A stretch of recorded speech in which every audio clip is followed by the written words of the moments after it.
Manana ny ambarany filohan'ny Eklezia Episcopale Malagasy ny Monseigneur Samuel John eo anatrehan'ny fametrahana tamin'ny fomba ofisialy ny arsevekan'ny Canterbury vaovao dia ny Monseigneur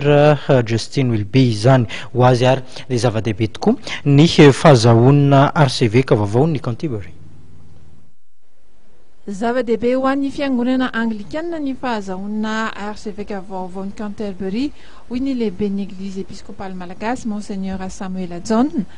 ary everiny hoy izy fa hitondra arivo-baovao amin'ny fiangonana ny arseveka vaovao ity izay mitarika ny fiambonambe ny fiangonana anglikana maneran-tany. Zava-dehibe ho an'ny fiangonana ny fananana fahazahoana arseveka vaovao toy izao satria arak'izany hoe izy no mpitarika ilay fray fiambonambe anglikana maneran-tany dia amin'izay andraikitra goavana sahanina izay manoloana ny zava-misy atrehan'ny fiangonana ankehitriny izay betsaka ihany tokoa ny manahirana dia verina fa zava-dehibe ny fahazahoana mpitarika indray mba afaka anohy ny asa izay fanatao teo aloha. Inona no andrasan'ny Eglizy Episcopale amin'ny arseveka vaovao ny Canterbury?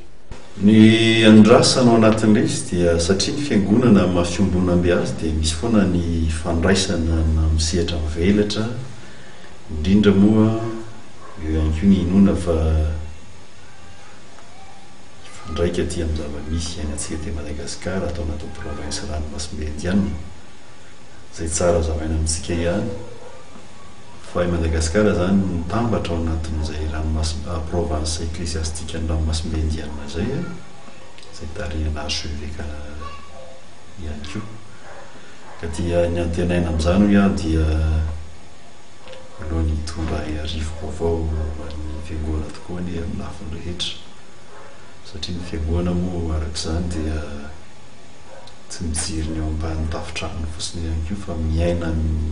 fiarahamonina iainany na fiarahamonina hita maso hofetra ny tontoerany zany nefa koa mifampizara amin'izay harenanana izay na ny zavatra manavesatra azy amin'ireo fiambonana rehetra misy anatin'ny rafitra ka dia mihitsy manantena izahay fa